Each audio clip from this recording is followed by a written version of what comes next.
Hello, everybody, and welcome to Bevvies with the Boys. My name is Munchballs. I'm joined by Dagda. We are the boys, and today for Bevvies, we are joined by Kobe and Azael, two legends of League of Legends esports. Both of you guys ex-pros as well in different categories. True. I want to Both give you washed, guys, both ex-pros. yeah, something like that, something like that. I want to give you guys an opportunity to kind of introduce yourselves a little bit. I think everybody obviously is going to know who you guys are, but what we usually do at the start of an episode is give everyone an opportunity to kind of say hello, and then we'll take a little trip down memory lane with you guys, if that's all right. So, welcome to the episode, guys. Thank you very much for joining us. And You're welcome. how are you guys doing? How's the off season been for you guys? It's been really fun. I mean, the off season, I always really like the time where preseason everything gets shaken up and everyone's on the hunt for the next broken thing. And I get to have fun with the super broken thing for like 2 weeks until they figure it out and they nerf it into the ground. Like I became a Kane main for 2 weeks straight. You know, going through the Kane. I was all over the place. I'm like, this champ is so fun. Oh my god. Boom. He gets the axe so hard. Yeah. But then you just move on to the next broken thing. You always gotta have backups ready. But I really enjoy that pattern, especially because, like Azael was saying at the beginning, we are both washed up. So if I want to get high rated again, I gotta have. You need the advantages. You gotta have the edge. I gotta have something that was broken, but not broken enough that they nerfed it in time, so they let it through. So I can try and get high rated at the beginning of the season, take my screenshot, and peace. Yeah, exactly. I don't know. Off season has been fun. Yeah, it's been nice to relax. And Worlds is always a pretty big grind, I find. And the league season is.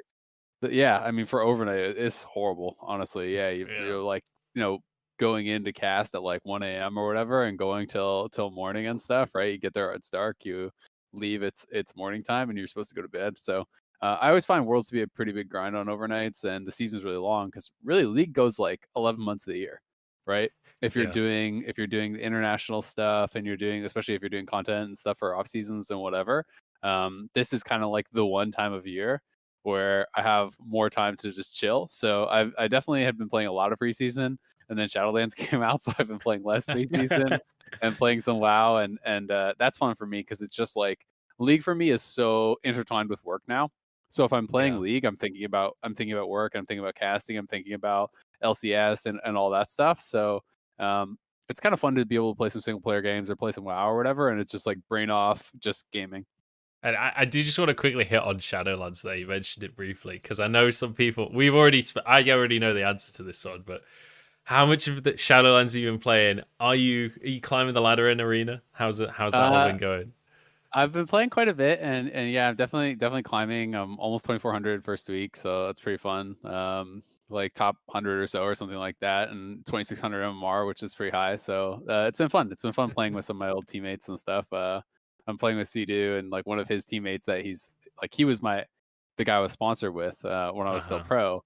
And one of the guys that he's currently sponsored with is doing the PvE World First Race, so he's too busy. So I get to sub in as the washed up ex pro, and play some games with some really good teammates and some really good friends. So it's washed up, still top 100 though. Yeah, that doesn't sound that washed up to me. The game on a different class. I try my best. But I'm playing an easier class, right? See, like before it was like rank 1 in the world on Warlock hard class. No, just top 100. Every warrior has just been dissed. I mean, if they're denying it, they're just in denial. So I don't know, man. Warrior's pretty straightforward, but it's a lot of fun. It's I like playing WoW. It's a fun game for sure, especially when you're playing with friends. Yeah. It definitely seems like the kind of game that's just caught everyone up together. Because like the amount of, like I've seen like Cutie Pie and Scar and all of them are back together all playing Shadowlands. It just seems like a nice game to just everyone will play and just join in together with. That's the key. Yeah. At the start of expansions. That's why it's so much fun. Everyone is playing. Like I don't play most of the time anymore, right? Kobe doesn't play most of the time, but Kobe's in there at the start. Like all kinds of LCS pros are in there at the start. Old friends I used to play WoW with for like 15 years are in there at the start. Like everyone jumps in if they're big into WoW, usually at the start of expansion. So you have like a month or whatever where everyone's playing. Yeah, and I've even like my judgment of expansions. I know a lot of people, they're always looking at like the beta and like, oh, what kind of new systems and are they pruning abilities, or are they adding abilities, or what's it going to be like? My memories of expansions are almost all just about who was playing and who I got to play with, and then when they quit. Because like every single expansion, I end up quitting when I don't have people to arena with, or you don't have friends playing, right? MMOs are all about how many friends you have playing. And for this one, I even got a whole bunch of my friends that have never played WoW to become addicted to WoW. So that is really fun, because they're like fresh, and they're like, oh my god, like I never knew it was so fun. Now I get how people get sucked into this, and they're on there trying to grind, but also trying to do like transmog runs and like farming mounts and like all these different random aspects. And so that I think that's really cool. They're asking you to go run the raids that you've played like 1,000 times 10 years ago. Yeah, I played an absolute everything. I tried Classic when it first came out, and I had like great fun with it, but I got to like level 30, I think it was. It's just like, this is such a time sink. Like I need to do actual work. You should try Shadowlands leveling, because by comparison, it takes like so much less time. Like you can go 1 to 50 now in 6 hours. Like, wow. And you can go 50 to 60 in like, I mean, that's a really fast pace. But even if you took twice as long, it's not that bad, right? You can progress very quickly. And like 50 to 60 is like 10 hours or something. So it's definitely a good time for new people to get in the game, and it's always fun playing with new people, like Kobe's saying, because it's like everything is like new and shiny, and it's new experience. Like I was playing last year. Joanne, my wife, was played with me, and she'd never touched an MMO before, and it was just like really fun for me to play with her, because like things that had just become so passe for me were so exciting for her, right? It was like, we turn in some quest and get some like shitty green reward, and she's like, this looks, she's all excited. It's like, new clothes. More strength, more stamina, the belt. Yeah. The first dungeon I tried to do on Classic, I had no idea what I was doing. And I just ran in, like, I did the full Leroy Jenkins. I was just like, we're going for it. Let's do it. This is going to be great. Instantly wiped, and everyone was dead. I was like, I feel so bad. I'm so sorry. No, I'm so old. I'm such a boomer of games. I remember when Leroy Jenkins actually came out, and then when that was real time. It's so long ago. Oh man, that is a long old time ago. I played since Burning Crusade, and I think I stopped just before Legion. I played a little bit of Warlords, and then I gave up at that point. But the thing about new expansions to me was always that it would bring the same friend group I had back together for the new expansion. And every single time, without fail, we'd make a guild and then very quickly realize how dysfunctional our friend group was. Because, like, instantly you got people flaking. People, like, old arguments would spark up again when it comes to loot and all this other stuff. And then the guild would collapse in, like, 2 months. And then we'd all actually go and find guilds that would actually work for us. But it was the same story every single expansion. That's funny. Yeah. WoW is definitely one of the games that I think brings all of esports together. I think most people in esports have at least some experience with it. I do want to go a little bit down memory lane with you guys, though, and kind of talk through the starts of your careers a little bit, because it's something we've done on a few of our episodes, and I think it's something that a lot of the viewers find really interesting, because one thing I've noticed is a lot of the viewer base in League of Legends esports these days is much newer than I think a lot of us give it credit for. And so some of the stuff that I know about your guys' histories, a lot of people might not know where you actually came from, and the fact that you guys have been pros in League and other games. So I wanted to give you guys an opportunity to kind of give us some of the cliff notes of what your story so far is within esports, and how you got to the position you guys are in, because you're kind of at that legendary status as commentators within esports. So Kobe, we'll start with you if you want. Do you want to give us kind of like the step-by-step of how it all happened? Step by step. All right. What first step do I start with then? Do I start with like when your mom and dad met each other? Yeah. Play. Kick us I over think the my biz. first competitive rivalry was obviously with my brother. I have a younger brother who's 3 years younger, so it was like he wasn't so young that he couldn't like understand the games or play the games, but it was 3 years. It was big enough that I would win everything. And so like my competitive history started out with just winning everything all the time versus my brother.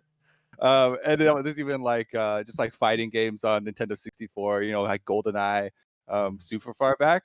But like if you jump forward to college, where I came in as like one of those players where people always talk about Smash Bros. Melee of like, oh yeah, you're the best in your friend group. You think you're hot shit. And then you go to like your first tournament and you just get dumped on. Like that was my experience. And so I was like, all right, I'm done with consoles altogether. I'm not a console gamer. I'm out of there. And I started playing, I think Warcraft 3, like just like the regular mode. And then we started getting into, all the custom maps and stuff with my friends. Yeah. And that, of course, led to Dota, which is, MOBA World. And we did when League beta was announced. It wasn't even, live when my friends brought it to like our friend group, and they're like, "Oh, we should try this," because we all like Dota a lot. And I tried it a couple times, and we all hated it. We're like, "What is this little baby cartoon game? All the champions are big, the map is small. You can't creep deny, you can't block, you can't do any of this stuff. There's no like, lose when you die." Exactly. I was like, this is like going backwards. We're going into the kiddie zone here. It's so we all quit. But then eventually, like, we would always go back and play some more and some more and some more. And then since it was in beta, and there weren't that many people playing, I quickly rose to the top, and that brought back like memories of just like always winning. I was like, I like this again. That's a good You're back feeling. in melee again. Yeah.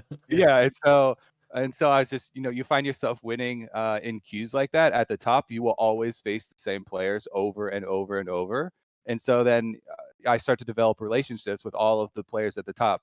There are those people that you recognize that you hate, and those people that you always want on your team, like Big Fat Gigi. And it was literally, League of Legends at this point would get to like the top game of the highest MMR would be which team was Gigi's team. Like, which team did he have his squad? Because he would bring in. At this point, there were some players from Korea that were playing on the NA server, because there were no there was no Korean server at that point, obviously, or Chinese server.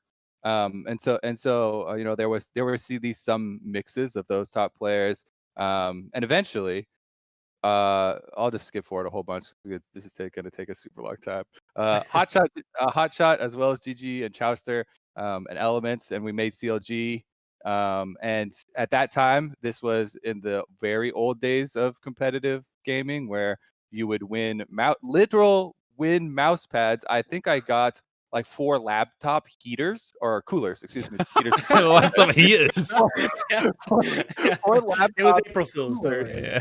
I won 4 laptop coolers from the same tournament. They were like, we're out of the other stuff, so how about a whole bunch of laptop coolers? And I was like, what? Wasn't the other stuff like a processor and something Oh my god. sell at least? But we would play, like Newegg online tournaments, or or random other things that would pop up.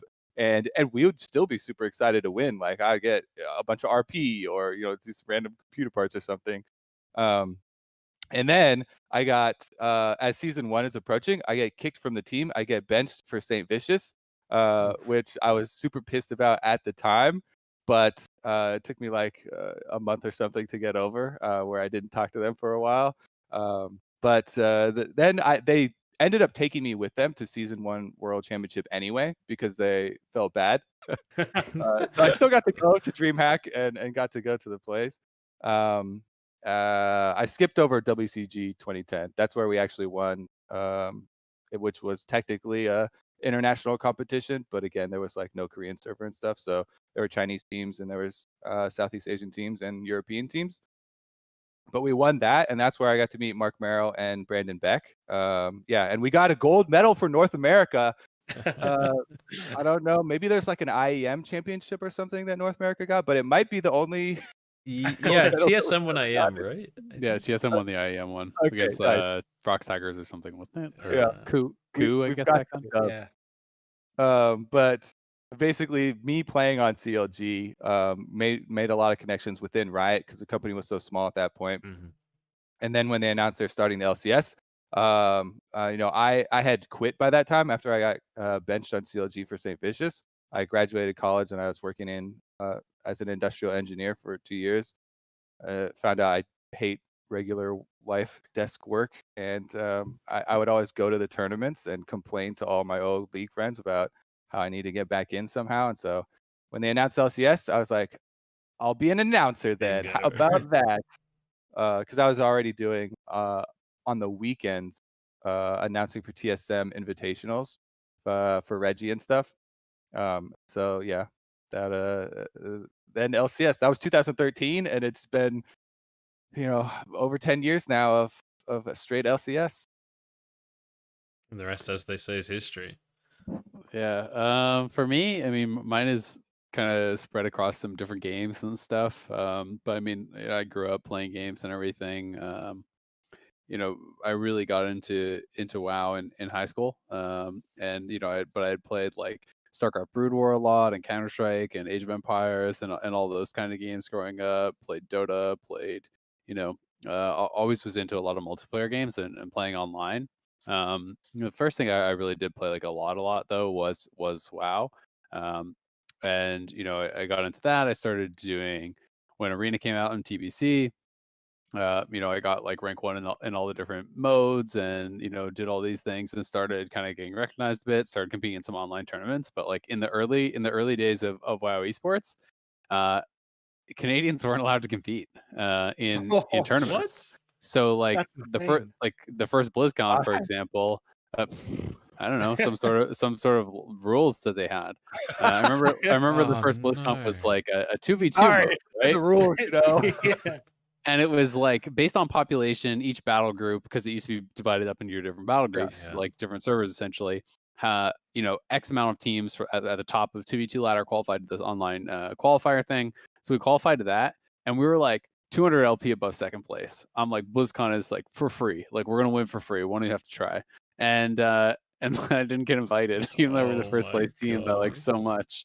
Because I was Canadian, I guess. The next year, same thing happened. It was like a 5v5 mode. One qualifier didn't get invited. It's like that was like my early esports experience, was like feeling like I could go to these things and win, but never getting invited. And Was your first character Warlock? Sorry, what did you start as Warlock? Okay. Yeah. I played a Warlock I mean, not my very first at level 60, but like in Arena it was. I played a Warlock at the end of 60 and did Nax and all that, and PvP'd a lot in Battlegrounds and stuff, and was so excited when Arena came out. But it was like, so that was happening, and then it was really funny because I was on a 5v5 team. This was like season 1 or season 2 or something. And 5v5 back in the day, like a competitive arena is 3v3, but like 5v5 was considered like the cool mode back in the day, so that's why everyone played. And my team that I was on booted me off because they didn't want a Warlock.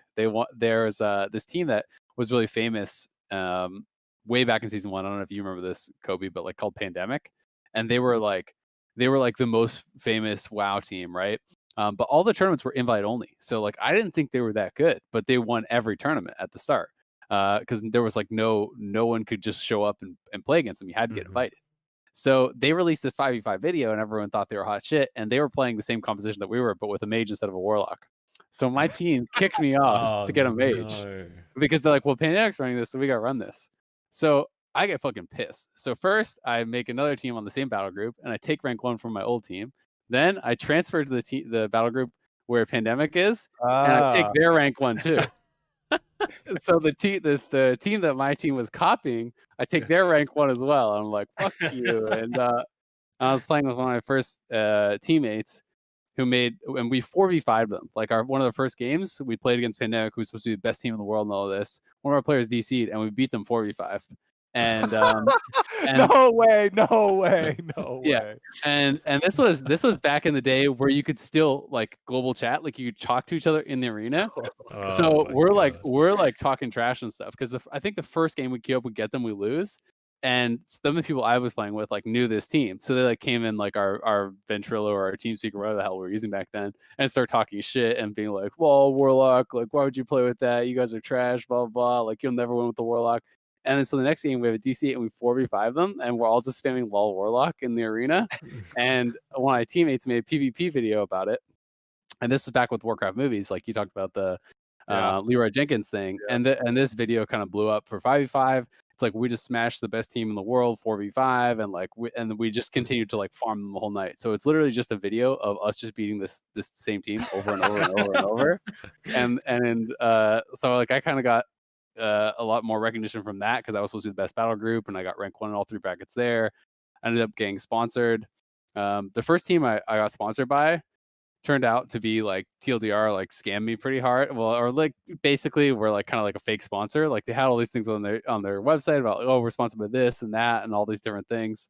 And it was called Frag Dominant, and they told us we were going to go to this MLG. MLG announced that was having WoW, so they were going to send us. They told us they had our plane tickets and everything, and like for weeks before the event, we're like, so can we like get the flight info or like what's up? Mhm.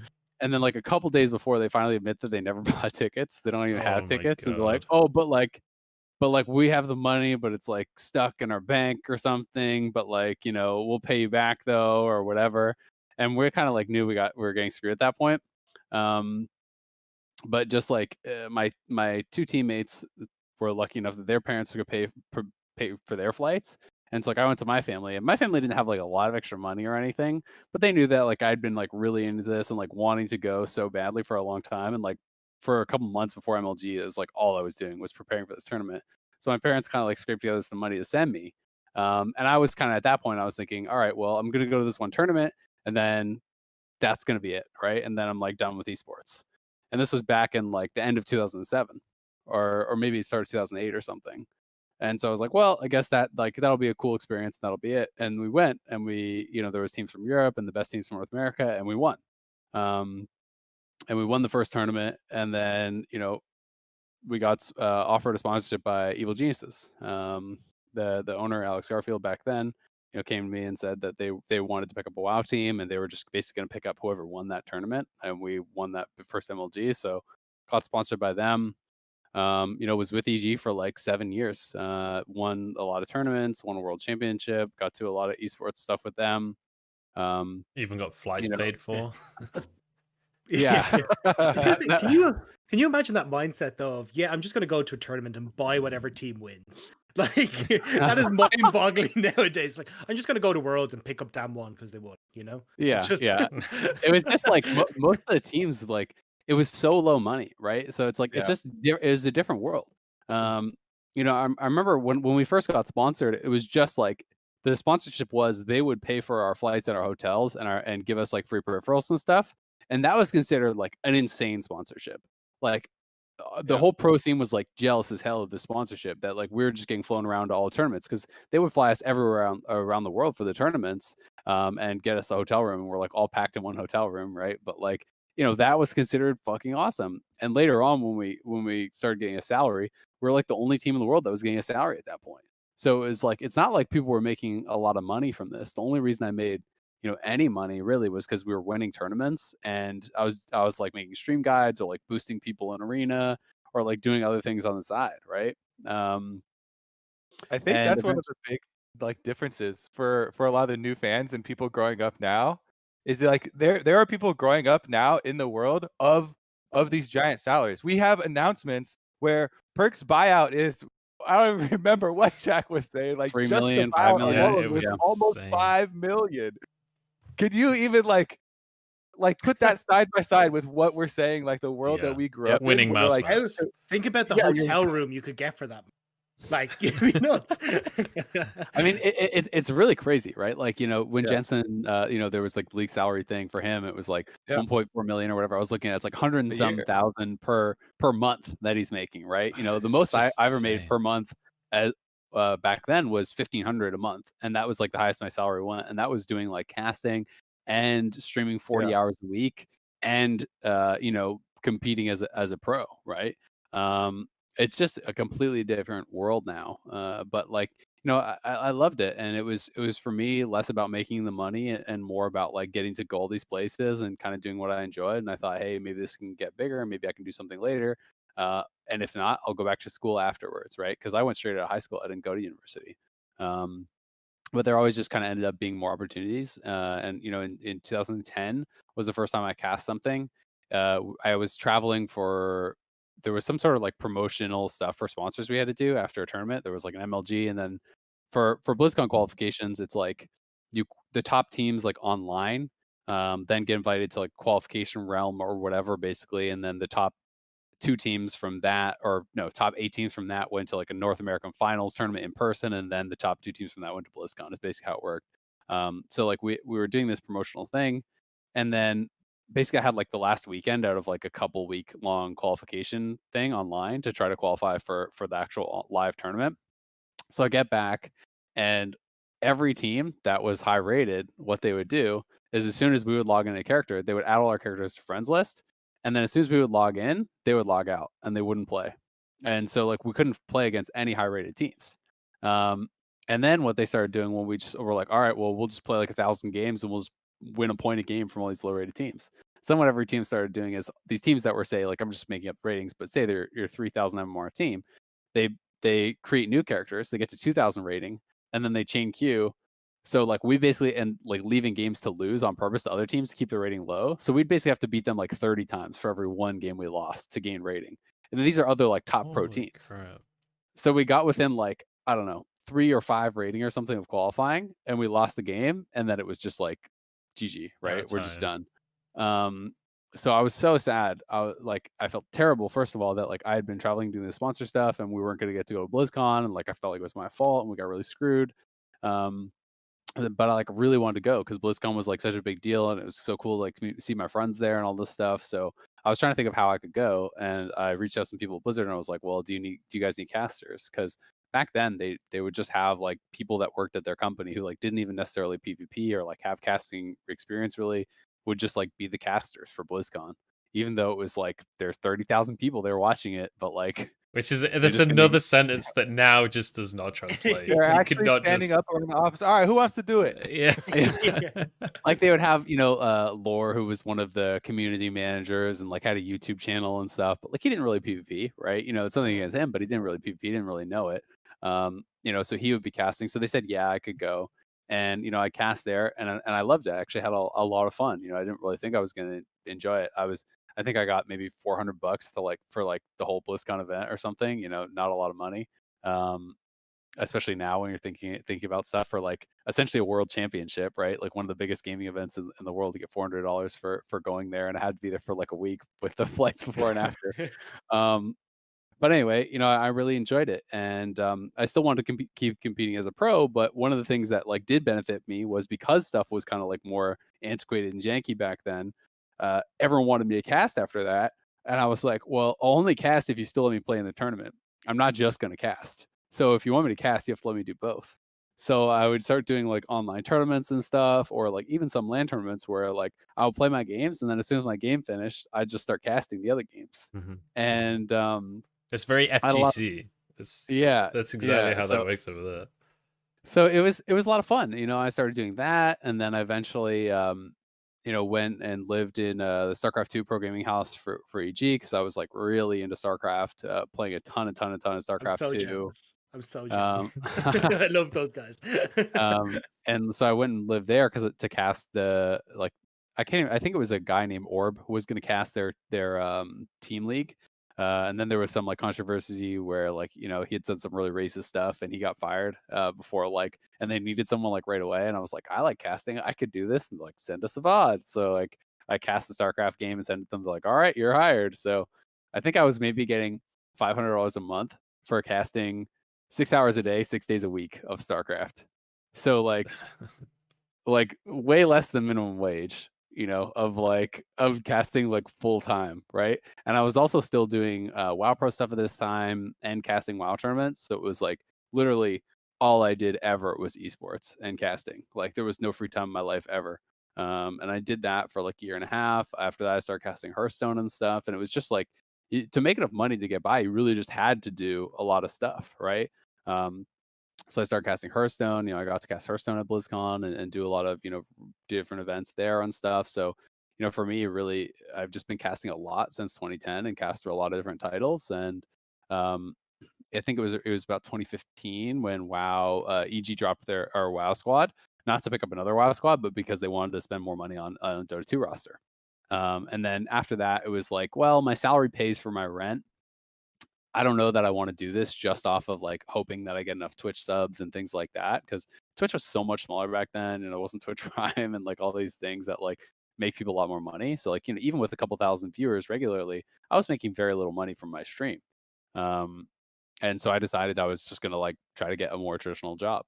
And one of my friends that I had played a lot of WoW with, worked at Riot and suggested, I apply to playtest. So at first I applied to esports. I got rejected for an esports position. It wasn't even casting; it was something else.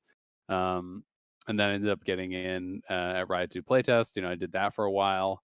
And then I think LCS, I guess it was like, was it when you guys were going to an extra stream, or you just needed more casters for some reason? I don't even know. Honestly, I can't even remember at what point you joined. It It was like must have 2015. Just like showed up in 2016. the studio at some point. it must have been when we did like the format change. Double stream. Yeah, Yeah. probably. It must have But been that.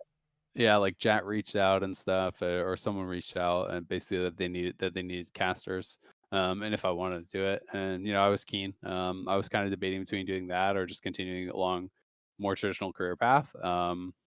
And I basically kind of thought it through, and I was like, well, even if I don't end up liking the casting thing, I can probably go back to what I'm doing before.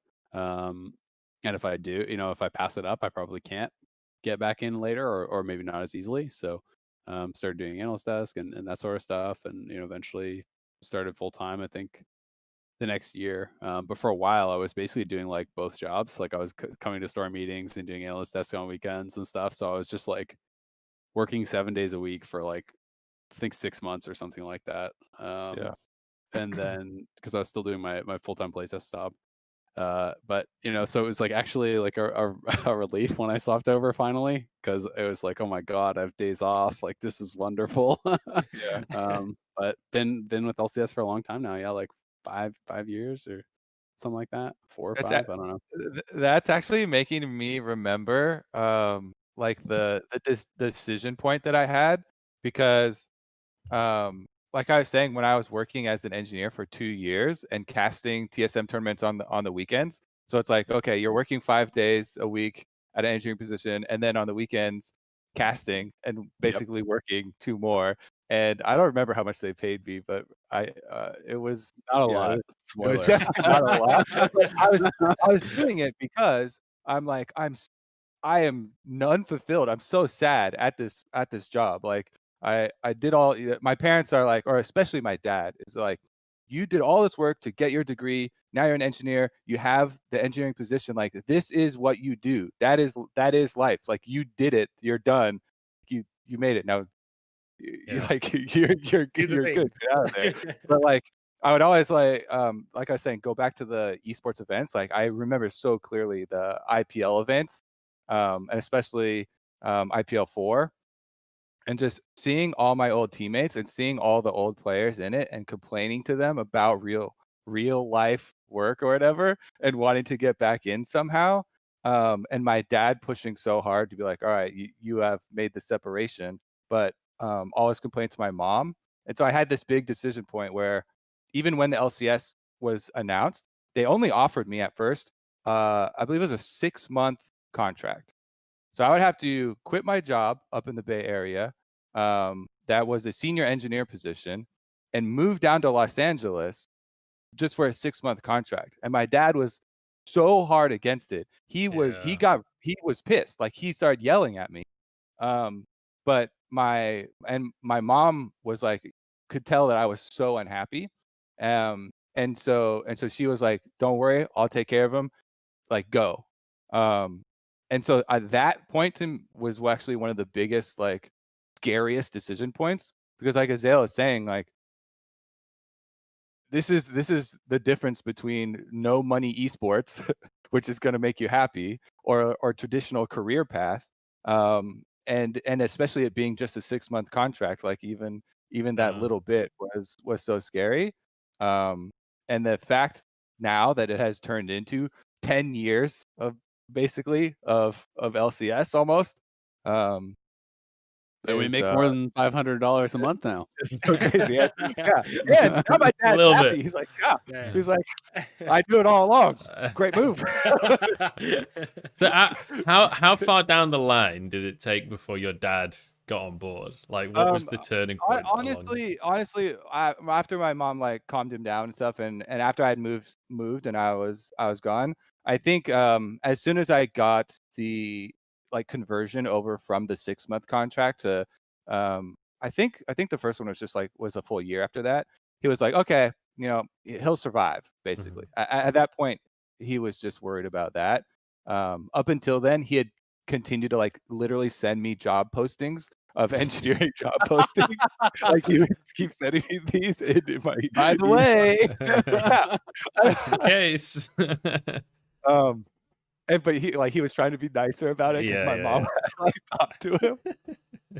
But there was no way I was going back after that. I mean, Azael's stories are also making me remember my favorite part of playing was when we did go to WCG and seeing your teammates and like a lot of them for the first time ever. Like I had played with these guys for, sometimes like 15 hours at a time online, and like you have a really good, strong friendship and you've never even met them in real life. And then like to all go on this like adventure, all going down to some tournament in Los Angeles is like some big thing. And then you go through this event together as like you're trying to overcome something. And I still to this day think that winning the day that we won WCG, even though like League was much smaller esport and everything, like that process of going through the tournament with my team and going through the adventure and then the feeling of winning is the best thing that I've ever felt in my whole life. And now I'm just missing it so much because we're in COVID, and like that was also something in casting. Like our casters, like a group of friends, it goes off and we would travel to the tournaments to be able to cast Worlds it. at 3 a.m. alone in your room ain't the same. It's just It's definitely different because it's like you're saying, like you first time you meet your friends. For me, like a lot of times when you go to like BlizzCon or something like that, and you meet friends you've never even seen a picture of them before. Like you don't even know what they look like. You had like a mental image of what they sounded like, and then it's like totally different to what they actually look like. It was like the other thing I think for me about like a lot of the old school esports stuff that like made people who were in it like want to keep doing it so much and be okay doing it was like today like esports is so much more mainstream, right? Like you have tournaments with like BMW and like Louis Vuitton and like these elite corporate sponsorships and stuff, and it's like back in the day when people would ask me what I was doing, like I would like not only would people not understand it if I tried to explain it, I was embarrassed to try to explain it because it's like when you're in your early 20s, the first question that literally ever asks you is like, are you going to school? What are you taking? Right? And I wasn't. And so next. So like I was embarrassed, and it was always awkward for me. Like you go to a party, you like meet friends, you meet someone, like that's the first question that anyone asks you, right?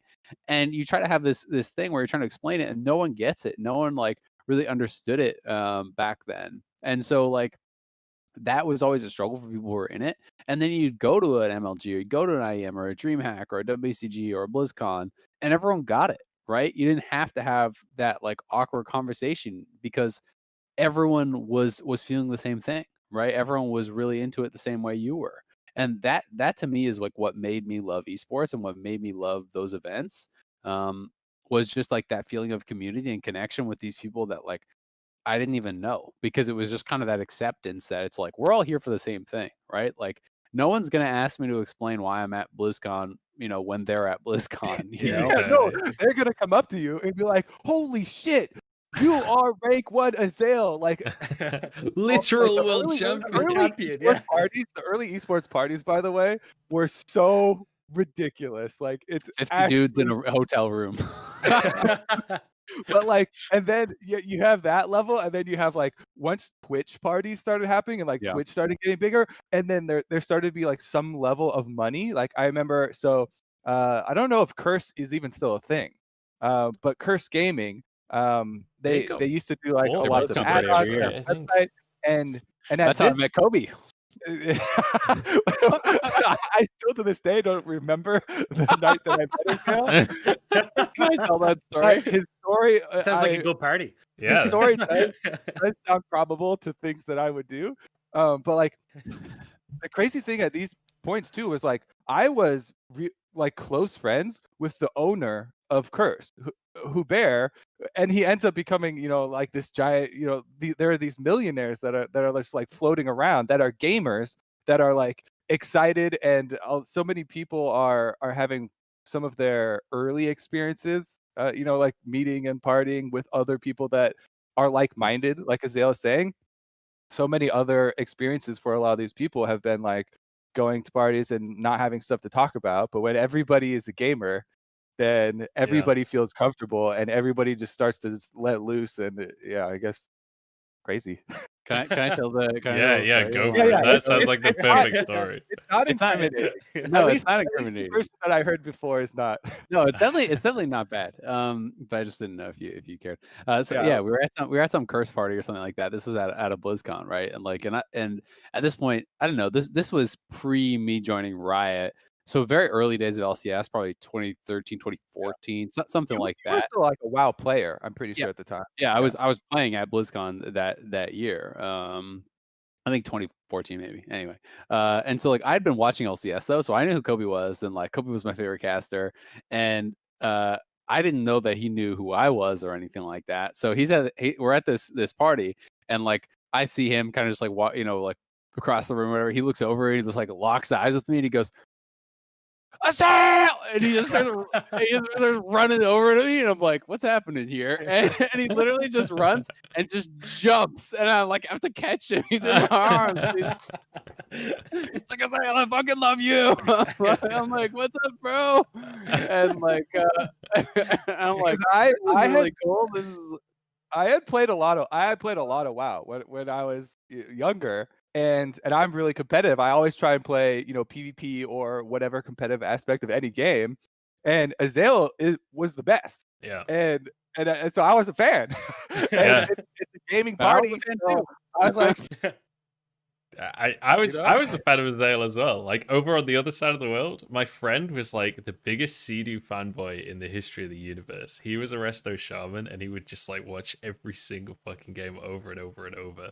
And he was like, "You need to watch more Azael." And I was like, it was like Azael, Medivh, and Snutsy were the three that I would like watch religiously to try and get good. But I remember, when I first joined ESL, you guys were reminded me of the first Christmas party I went to. So I'm like this. I had kind of a similar experience of esports as you guys. It's like going to the tournaments and stuff. But obviously in America, the tournaments were much bigger. In the UK scene, tournaments aren't that huge. So it was more like iSeries and Epic Land. And I was doing freelance stuff there. I ended up getting a job with ESL, but it was casting just everything that needed to be cast, basically, to justify the salary. And pretty much immediately after I joined, like 3 months after I joined, we did a Christmas party, and I was at the UK office.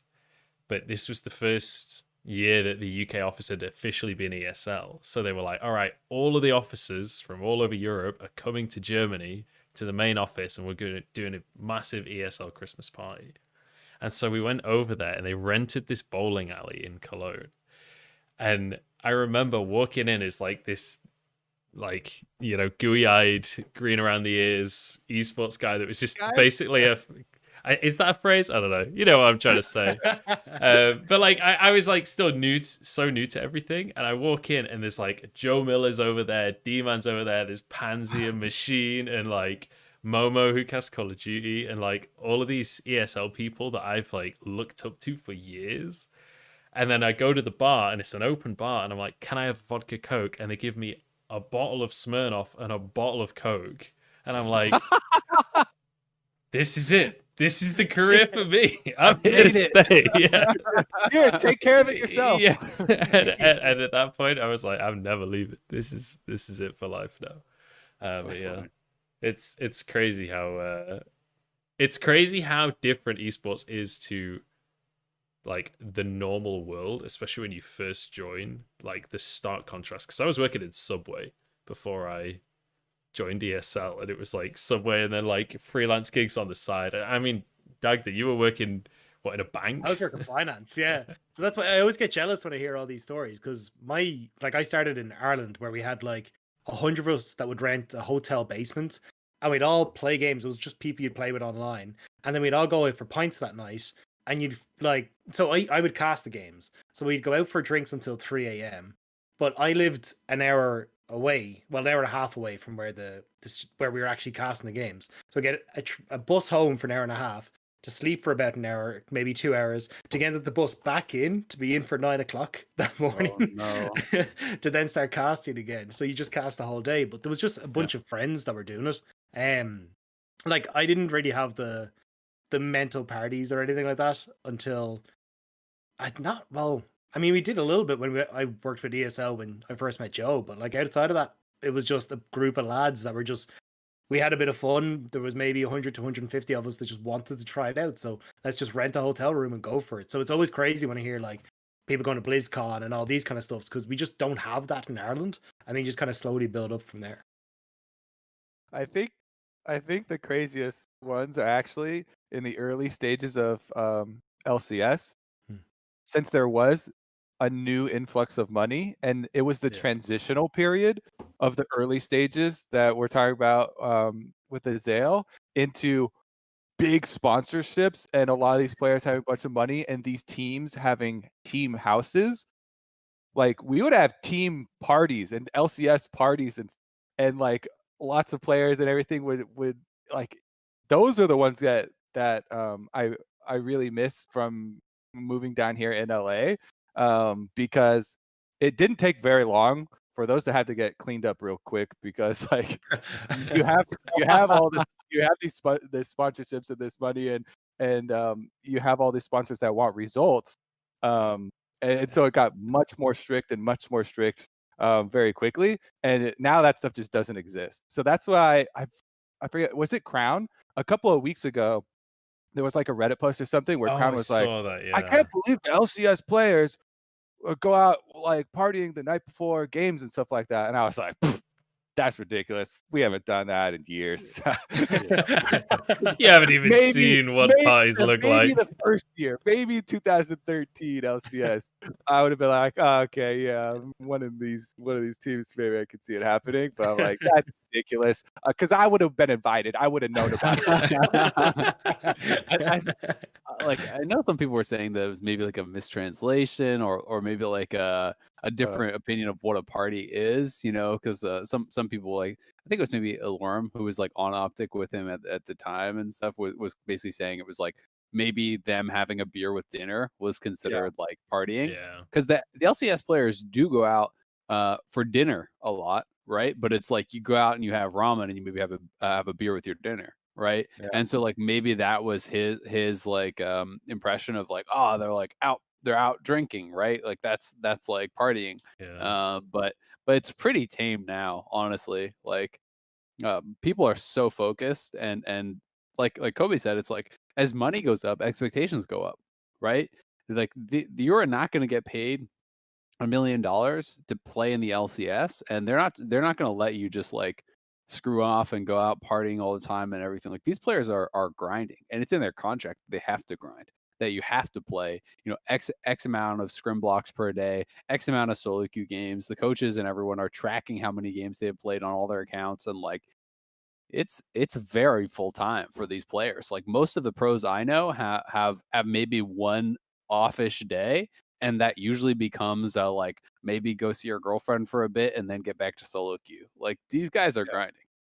Was there a guy that you saw who was like just off the walls bonkers, and then he just out of nowhere was just like, all right, cool, I'm settling down, I got to get into this? Like, was there that sudden transition, or was it just kind of gradually people kind of went, no, actually we need to focus on this a little? Honestly, I think it was pretty quick for everybody, because it was, I don't even remember, maybe it was only the first year, maybe it was the first 2 years, but it was literally as quick as like the start of the next season. Everyone was like, nope, no more parties ever. And I was like, what? Never? I've got all this alcohol. You're like having withdrawals. And then, and that was a long time ago too. Like I'm saying, it's at the very beginning. So it transitioned to that. And then even from that point, then a lot of the teams started moving away from even having like that team house. Because that was what a lot of it occurred. Like a lot of the teams in the beginning had these big team houses. They were all there. It was a perfect place. You know, so I'd say it was a pretty stark transition for everybody. Huh? I said it just wasn't the perfect place in the team's opinion. It's true, exactly. When I lived in the EG house though in Phoenix, we weren't like not allowed to have like anyone over if they weren't like family or like your serious like girlfriend or like best friend that you've known forever, you weren't even allowed to have anyone over because they were so afraid that we were gonna get robbed.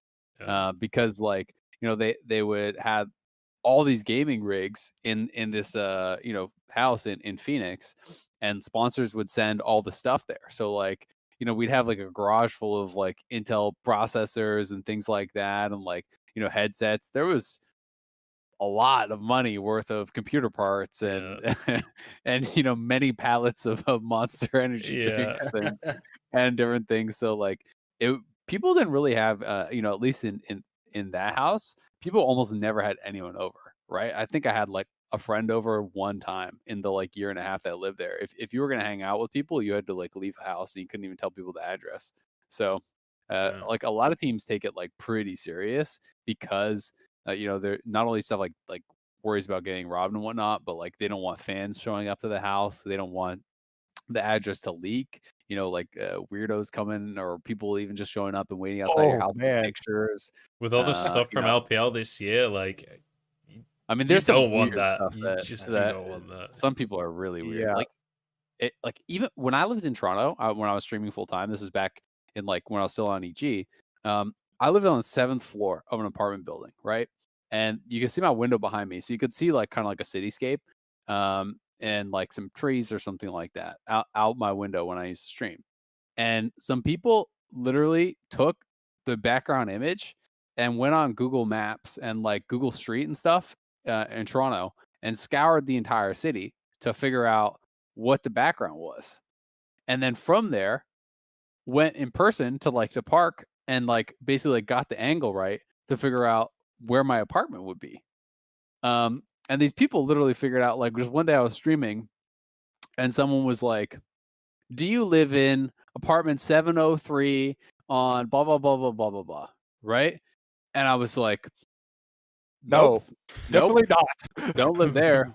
No, I don't even live in that area, right? And like, but internally, I'm like, what the fuck, like, and some people started literally like, because I would kind of like say some stuff about my day. I wasn't talking about like or super personal stuff, but I'd be like, oh yeah, I'm gonna stop streaming. I'm gonna go to the gym. I'll be back later. I'll stream some more, right?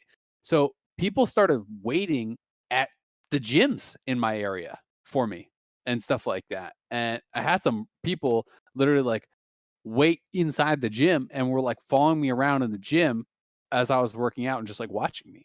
And it was like, there are some weird ass people out there. So it's like, it's definitely really crazy, like the lengths people will go to. So, I don't blame people for being like really careful about that stuff now. Cause like, I thought there was no chance in hell anyone would ever figure anything out from like my window on the 7th floor. Yeah.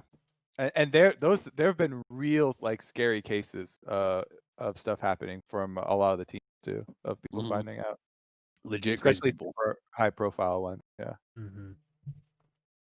Yeah, it's getting to the point where, especially with the teams and the pro players, like, it's not just esports anymore. They're real celebrities now, and the general public is a scary beast to be unleashed upon.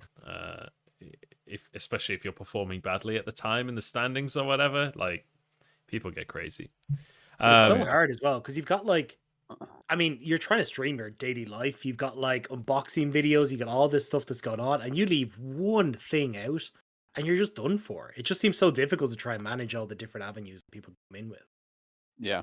I mean, people. It's definitely there's a lot of people who have had issues with that, and that's also why like I know a lot of like streamers and stuff have had to move, right, and different things because something get leaked or like a teams have had to move and different stuff. So it's definitely pretty serious business now. I mean, like you said too, a lot of like most famous players are like actually more well known than some regular celebrities these days. So it's definitely crazy. Yeah, you have to be somewhat careful. I mean, especially in China as well. Like someone did like a big poll last year of like the most famous people in China, and Uzi won that poll. Right? Yeah, and then Jackie Love was like 4th or something like that. Like in the top 5, there's 2 like LPL players. Not just in terms of esports, but like in terms of fame in China, full stop. It's just absolutely unbelievable. So Yeah, even looking at like the Vici lads, I think Forge and Ikes, I think were invited to like the Chinese International Film Festival as like celebrities for it. It's just like they're just up there with the likes of every musician. they're not even that actor great. you can think of. I mean, Yeah. LPL is so huge. Like Yeah. LPL is insane now, right? It's crazy. like 10x the other leagues and stuff, and it's just a crazy amount of fans that watch it. So the players become idolized. The players become and I mean, Uzi was in like the Nike ads and stuff, right? Yeah. It's like these guys are in mainstream. Jackie Love I mean, released yeah, a have you seen Christmas album. Jackie Love's Jackie stuff? Love released a Christmas Really? album.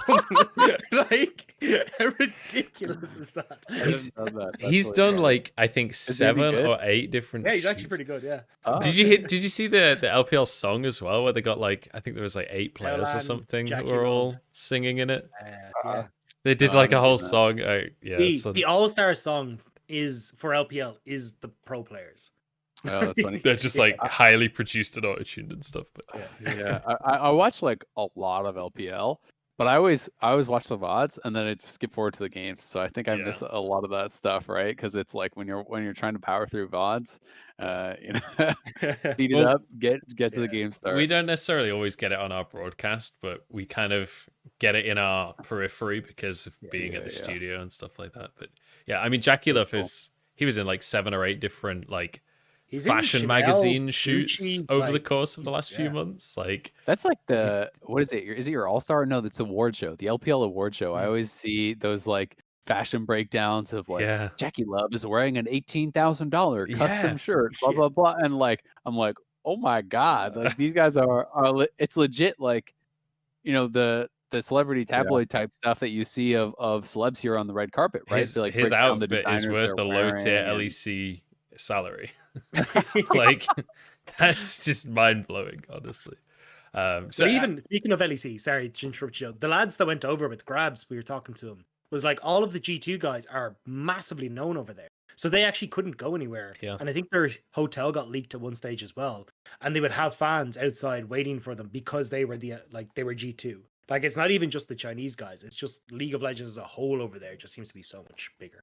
And esports in general, right? Like that was something that I never realized, like, how big of a following there was in general, right? Like the most like the closest I ever had to like a true like overwhelming kind of celebrity experience was when they had BlizzCon in China.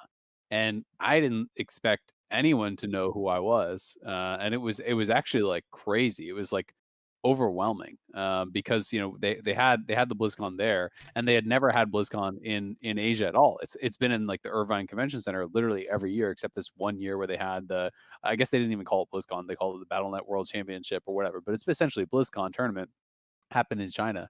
And we literally like at BlizzCon it's like there's a lot of people who will come up to you and stuff, but like there's no secret way that you get to the stage or anything. You literally just like hop down off the stage and like walk back to like wherever you're going, right? In China, we would do this, and there would literally be a crowd of hundreds and hundreds of people around. You literally couldn't move, like you couldn't walk, you couldn't get through. It was crazy, like which later people were like, oh yeah, like WoW is just like way bigger in China because Warcraft is huge in China. Like the Warcraft movie was like enormous in China, even though that movie was fucking horrible. Like Warcraft 3 is enormous in China. Dota was enormous in China, right? Like it makes sense. Like that whole universe has always been so popular there, but it just was never something that had even occurred to me that like Chinese people would know me, right? Like these people would come up like. You're just getting mobbed by thousands of fans. It was bizarre, and people would come up to me and they'd be like, "Azael," and a lot of them spoke English or like okay English, right? And I just kind of assumed, okay, well they're just trying to like get a picture with like some random person who's at this tournament, but they'd be like, "I watch all your games," and like, well, they'd be telling us about like 6 years ago when you played this team against that. And I'm like, what the hell? I don't remember that. Like, it's crazy, man. Esports in China is a big deal for sure. Yeah, it's really crazy. I want to bring the topic back to more Western esports, and I want to open up the topic of the new LCS format, if that's okay with you guys, because that finally got announced today, and it's slightly different, I think, to what the speculation was, if I'm not mistaken. I'm still a little hazy on the details of exactly how the format works, but I wanted to get your guys' perspective on basically adding more games to the year? Because I feel like there's pretty much only positives, right, to adding more games to the schedule. Because I'm a huge proponent for best of 3, which I know we're probably not going to see in the West for a while because of viewership. But what are your guys' takes on the new format? Like, do you like it? Are there any negatives you can think of? Are there any major positives that people have not really been talking about yet? I'm really excited for it. You know, I think especially the spring tournament is going to be like a cool way to kick things off. That I think is going to be pretty like an NA interesting Kesper because Cup kind of thing. yeah, exactly. It's like we've never had that, and there's been so much change on the rosters that like this will give us a true idea of who is where to start things off. And I think that is going to be kind of interesting. That is going to be kind of exciting. You know, and even getting to see the debut of some of these like star-studded, you know, rosters. There's quite a bit of prize money on the line too. I think the first place team gets like 150K and 50K for charity. So Yeah. it's pretty cool. I'm very excited for that. You know, as far as having more games, like I think it's fun to have more games for fans up to a point, and it's just a balance, right? Because if you go too far, it becomes like overwhelming, right? And the individual games start to feel like they matter less. Like that's something that I felt like happened in StarCraft 2, where I was an enormous StarCraft 2 fan. I cast StarCraft 2, I played StarCraft 2 all day, and it just got to the point where it's like some players are in like 7 team leagues, and like you've seen the same match like 8 times this week between, you know, different tournaments, and it just didn't feel as meaningful. So I do think that there is such a thing as too many games. You know, I'm excited that the spring standings are going to matter for summer. I am excited for the introductory tournament. You know, 3 days, 5 days a week is going to be a lot of games, and hopefully they really are fun. Yeah, I know when we did like double stream best of 3, it felt like a lot. So I think that like having the single stream makes it like more like it's more manageable to follow. Like if you are a big LCS fan, but you can also hopefully like pick and choose and just like okay, if you're a really big TL fan or whatever, you can watch still just their games and everything, and hopefully it feels like it's a pretty good balance, like not too much and not too little. Yeah.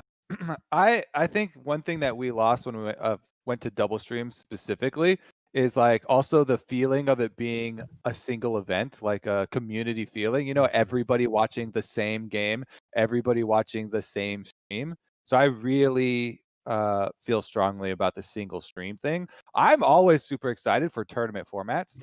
I like the build up to pressure, the build up to a winner, you know, the kind of tension that gets throughout the tournament where teams get eliminated. So I'm really excited for that.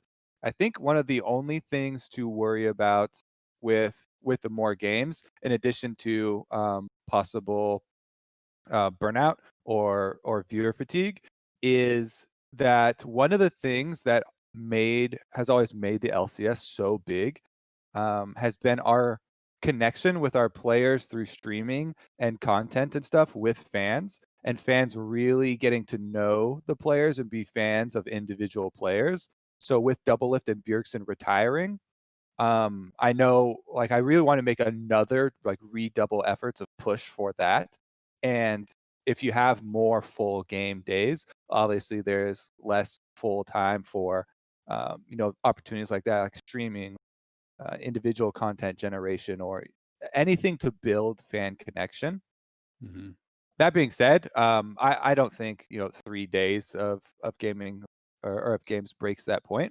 That's just something to keep in mind when I'm kind of judging how much is you know, the right amount, because I think that's really important.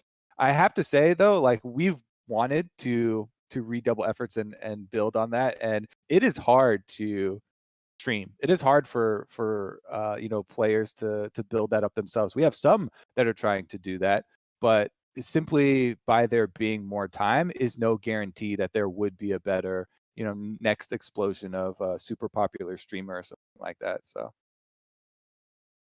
Yeah, I definitely think it's something where it's like it's a combination of factors. And one of the things when you think back at some of the bigger pro league streamers, right? When you think back in the day, it was like I'm a Cutie Pie, Doublelift Bjergsen, Sneaky, Meteos. These are kind of the big names that jump out immediately. But they all kind of started streaming at a similar time. And it was when Twitch was like having its kind of initial massive boom where everyone and their mums was streaming at the time, and they were kind of the ones that were most successful out of the pros. Whereas nowadays, it's like, even if you're like, if you scroll through the Twitch feed in League of Legends, there are a ton of pro players from EU and NA that are just getting like 150, 200 views or whatever, and nobody even knows that they're streaming. It's way, way, way harder to actually make some headway in the scene these days comparatively to what it was back in the day. I think part of it too is that the reason for the success of the guys that you mentioned, it's beyond their league skills, right? It's about their personality, and they make it entertaining. And I do think that is what, like, I actually follow like every pro that I find on Twitch usually, or at least like bookmark their streams and do things. And it's like, I've watched a lot of those 100 and 150 viewer streams. Generally speaking, they either don't interact at all, or they stream really infrequently. Like there's not a lot of guys who like don't get a lot of viewers who are really interactive and consistent. And that's really what streaming takes, because streaming is so saturated these days that you have got to be consistent. Consistency is absolutely king right now. Like all the most popular streamers stream on a set schedule incredibly regularly, and it's because of that people get used to just tuning into their stream, right? It's like, all right, you tune in, in the evening, you watch Sneaky, and if he's there every day, you keep doing that. And when Sneaky's not there anymore, then you find another streamer, and maybe he's lost you as a viewer, right? And I think that's one of the things, is that you really kind of have to develop that as a skill set. When I think of an example of a guy like Lorlo started out as like that 100 view guy, but he actually streamed consistently, interacts way more with chat, starts talking about, his thought process and stuff. And now he'll have 1,000 or thousands of viewers and stuff like that. As a guy who's been between Academy and LCS, right? So, you can do it, but it's just that pros have to realize that these days there's so many good people streaming that you have to do more than just be good, right? It's not enough to just like be good. You have to be entertaining. You have to do the other things too. And that's hard. The only people that can rely on just be good are literally the people that it is an event if you're streaming. Like Faker turning on his stream, you have to be Faker or Caps. The most famous player in the world. Like you actually have to be the best. You can't just be really, really good or even 0.1%. You literally have to be like, Caps turns on his stream and he gets 20 easy. Yeah. And he can be infrequent because it makes it an event because it's Caps. He's literally the best player in Europe. Reckless so, too. Yeah. Sorry, go ahead, Toby. No, go ahead. I was just going to say, I think a lot of people, if you are in that situation, though, it's super difficult for you to come in and then go, well, I've just scrimmed all day. I'm like busting my ass all day. All right, I'm going to switch on the stream and I'm going to be up and I'm going to be happy and cheerful and all that. Like, you just want to, like, you're tired. You don't want to deal with the bullshit. You have some asshole in chat who's like running you through the ground because you missed the CS. You're just like, fuck off. Like, you don't want to deal with that. And I think that's the thing, is that like a lot of people at home won't realize like how draining it is to actually be on camera and stream like that consistently and try and be that personality that you have to be. Yeah, that's why I was always so impressed by Sneaky, who would who was actually successful in LCS, successful internationally, grind solo queue like almost no one else, do all the scrim blocks, and then show up and stream every single day. Yeah, it's actually nuts. Just adding on your thing of kind of like how draining it is. It's funny too, because there's a lot of people that will be in your personal life just for as a caster, and they'll ask me, oh, when are you done with LCS today or whatever, and try and schedule something for like a big block of time right after. And I'm like, well, like I can physically be alive and be somewhere, and I could be there with you, but my brain might be mush. Like talking for that much, and you're basically just freestyling the whole time, right? Like it's really draining mentally. I mean, there are days where that happens partway through the cast, and you're getting into your last game, and you're like, I don't know what I'm saying anymore. That's definitely true. I think one of the weird things as well about streaming that I noticed is that when you look at the streamers that are successful, and this isn't a rule, but this is like, I think something, and I think like Sneaky is a decent example. I feel like you have to be kind of a people person to an extent to really be able to stream regularly without it like draining on you. I feel like if For you're sure. like an introverted person, being on camera and actively talking to chat, that is in some ways a socializing event, right? That is socialization. So if you're like extroverted and you want to talk to people all the time, that's probably not so bad. But if you are like an introverted like nerd, which I don't want to break it to anyone, but that's kind of the target demographic of video games. That's really, really difficult at that point, and that can be very draining. So I think that kind of compounds on it, and I think a lot of the streamers are trying to develop more of that kind of outgoing personality. But that's a journey that takes years. That's not an easy fix. So I think that's something that a lot of the players have to develop over time, and that's one thing that comes with practice as well. But it is definitely a journey to make. For me, like I streamed full time for a while, and one of the things that makes me not feel like streaming now a lot of the time is just that it wasn't even like I don't mind interacting with chat and doing these things, but it's like there's the pressure to be entertaining and be doing something entertaining at all times, even in the game, right? And if I use WoW as an example, because that was what I would stream. When people would tune in my stream, they'd want to see the highest rated arena, right? Like that is why they were tuning in my stream. But like if I just felt like fucking off and doing some translog stuff, or like doing some dungeons, or maybe I just want to do some BGs with my friends, or play some low rated arena with like a buddy and help them out, like that wasn't as entertaining, right? So then you have people complaining about what you're doing, or like your view count goes way down and all these types of things. So like I always felt like there's this pressure to be doing entertaining things at all time, even within the same game. And that for me is what just makes it feel so inherently different. Like if I'm just playing League, or I'm just playing WoW by myself, and this, like I can play a game and be like, oh, I'm just gonna like play with my dog for 10 minutes after that game, or like go AFK and make a sandwich, and then maybe watch a show, and then I'll come back and play some more. Whereas like you're streaming, you're kind of committed to like X amount of hours of like, I will do entertaining thing, please watch me, Yeah. which it's just different than just like chilling and playing games. Yeah, it for sure is. Because I started streaming a couple of times in the off season to try and start back up. And another big difference of not just like just chilling and playing games, like a lot of people now have Discord groups where like you're playing with your friends and talking and stuff, and none of them want to. You don't get the same, just chatting with the homies type of feeling for a lot of people if you're streaming. Like I have a bunch of friends that are super funny and will say all this like random stuff when we're playing, and you'll have all these interactions.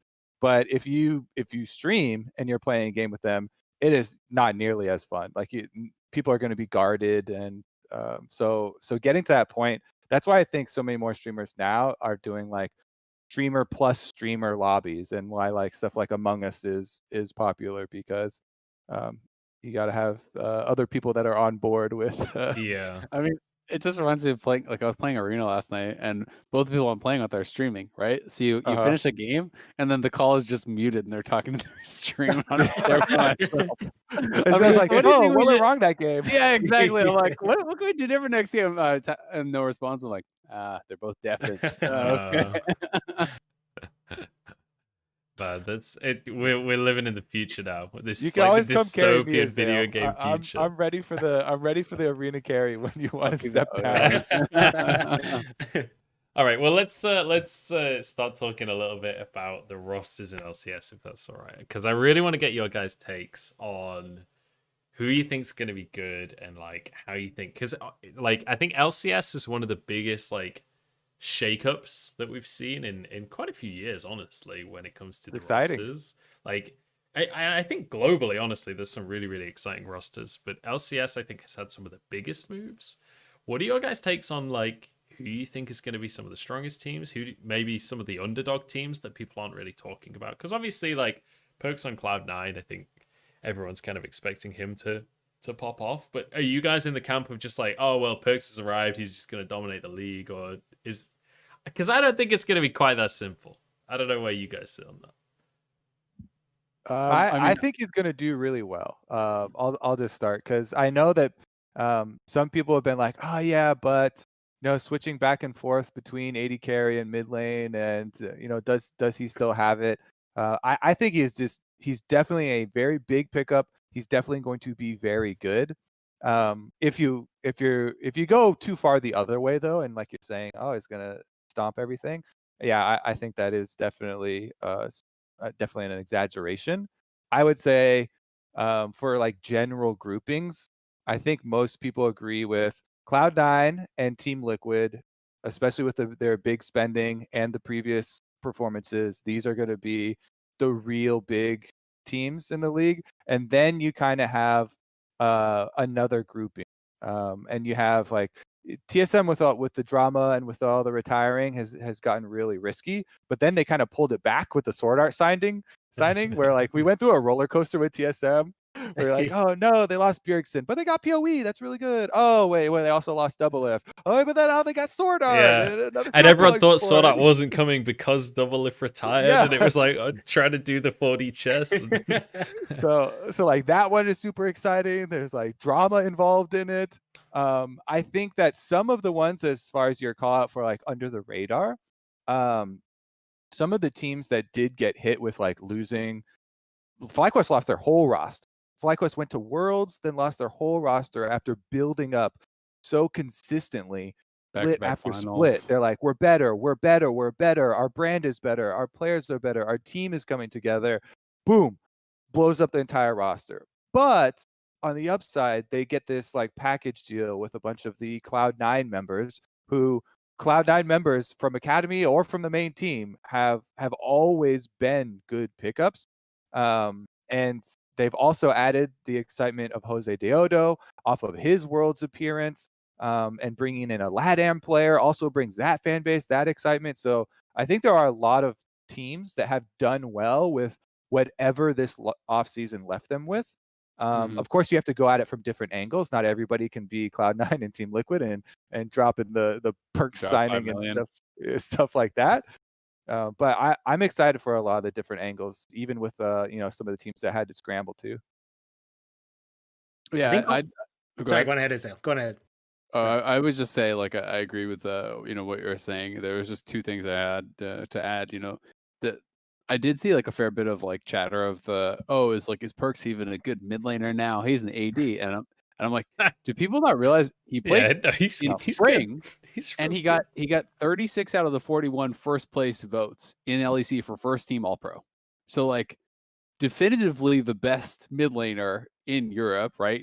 Caps wasn't playing mid, so okay, you can make that argument if you want, whatever. But like, it's not like and that was coming off of an entire year of playing bot lane. He was just instantly the best mid laner in Europe, and it wasn't close, right? And that's what like the voting essentially showed us. That's what Spring Split showed us. So, Perkz, I have confidence that he's going to be amazing.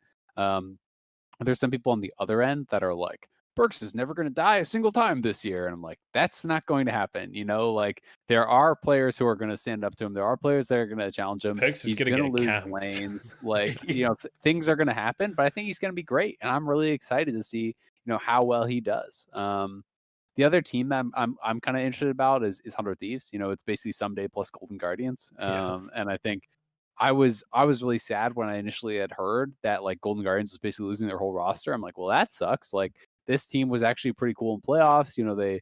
They took out TSM the first time around. They had, a lot of development with the Huhi plus FBI and bot lane. Like, they became like the best laning duo in the league. They had gotten really good, and things felt like they were really moving in a strong direction for this team. So I'm excited to see how they do with 100 Thieves. I think Zix is a great coach, and Someday now has a stronger supporting cast around him. So I think that's a team that could do some damage. And it's like, besides that, I kind of really agree with Kobe as far as like, okay, there's these groupings, right? Like the clear favorites at the top of C9 TL. And then everyone else, I think, has to be something special. Like your cohesion is better, your strategies are better, your coaching is better, because on paper, those two teams just are so much stronger, right? They outspent everyone by a lot, besides maybe TSM with this crazy Sword Art deal. But now TSM has Lost in there and not Double Lift. There's like, who knows how that's going to work and everything. But I'm really, really excited to see how it goes. And I hope that some of these kind of next grouping of teams can rise up and compete with TL and C9. What games are you most scared to cast? I would say later in the season, Golden Guardians. That could be those could be really rough. I like that, we're getting some new names and they're taking chances and they're like, hey, you know what? We have no money, so we're going this route. I feel like it could get scary though. If we have a late season Golden Guardians versus Cloud9 or something like that, might be over quick.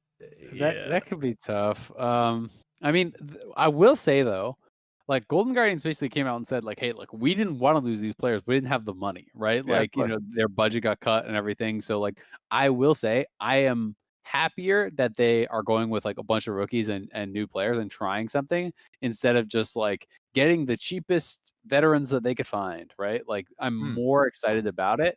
But yeah, I mean, if you watch 8 weeks of them getting slammed, then like you're going to be less excited for their game potentially in week 9. I mean, I always think it's hardest to cast the 2 bottom teams, right? Like if you're saying it's a top team versus a bottom team, because it's not over as quickly. Yeah, well, and even if it's a stomp, you can still talk about like it's week 9. There's some playoff implications or whatever for the top team, and you can focus more on their story, right? If it's 2 teams that are eliminated from playoffs and have both done very poorly all year long, then it's harder to have exciting things to say. The battle for the wooden spoon. Dag does in the same boat as you there, but me and Lyric love those games.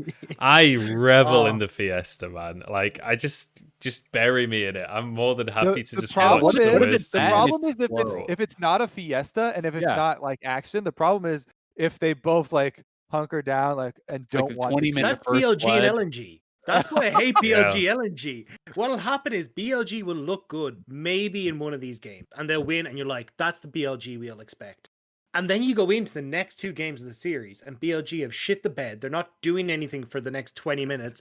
And then LNG doesn't know what to do. Like, it's just the entire game. It's just the 2 of them staring at each other lovingly across the rift, but too scared to actually interact with each other.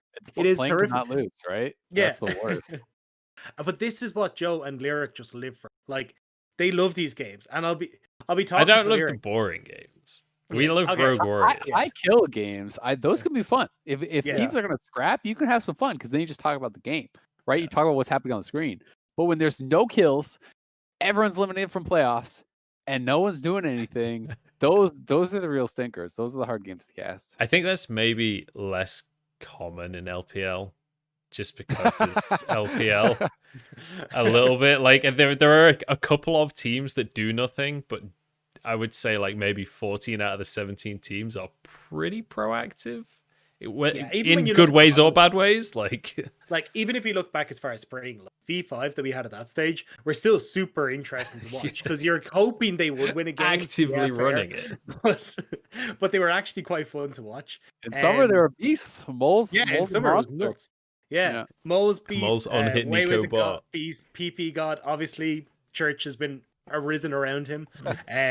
But like there's a lot of fun there. But even when you look at like Rogue Warriors, who weren't one of our best teams, like you still were like, they could probably win this. Like there's a couple of games against Invictus Gaming that literally came down to Nexus rushes. Like there was several games that were crazy exciting, and even if they weren't the top team, you'd still get a decent series. But there was like 1 or 2 where you'd just be sitting there going, what am I doing with my life? Like, OMG. I could be doing so many. OMG is the team for me that's just like, every time I'm casting OMG last year, it's just like, God, what the hell do I talk about? There's like some players on here that used to be exciting, but they kind of just aren't anymore. Like, they don't really have a clear identity. They don't really, like, they're inconsistent as all hell, so you don't actually know what to expect from them. You don't even know what to expect from them in terms of picks because the players play different shit every single fucking game. Like, I don't think they know what they're doing. How the fuck am I meant to know what they're doing? And it's like, I don't know, like when there's no expectation and no identity to a team, I find it really difficult to get excited about that because it's like, I like to see the juxtaposition of different identities and like different styles of teams going against each other. But when you don't know what the style even is going to be, it's kind of like, I don't know. And then you're disappointed regardless of which style shows up with OMG. I don't know. I'm curious to see what your take is on this, Kobe, because we had Papa Smithy and Monte Cristo on a while ago, and they said that these were the games that just weren't interesting, that were the most brilliant to cast, because they do the classic LCK thing, which is we're into the podcast mode. We're just going to talk about Star Wars or whatever the hell else is on our mind, and we're just going to go completely off track. Like, what's your take on it? Are you like excited that you just kind of get to podcast these games, or you're like, no, I want action, I want kills, I want to actually get into the beefiness of this? Well, I definitely like action, and I definitely like kills. I also just like anything that could be funny in the game, though. So like, even if there is some bad or poor play aspect of the game, like if it goes to the circle where you can turn around to be comical, I actually really enjoyed that as well. Didn't you actually do the Dignitas one where they lane swapped and they both the Rift Herald? The Rift Herald play? Yeah. I also did the 86 No, minutes game of complexity versus somebody.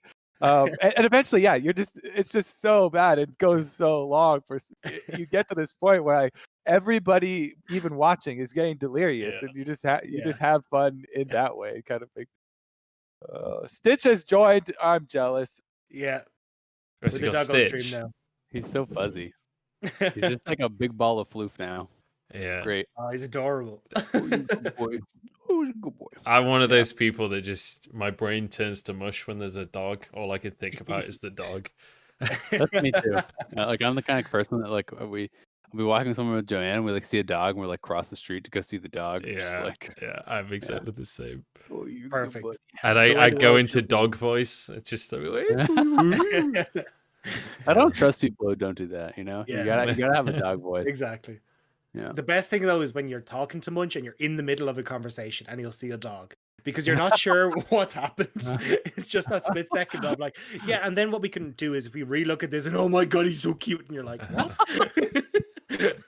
Like, sometimes that has to be done. It's it does. It's out of my control. Dogs take priority. That's true.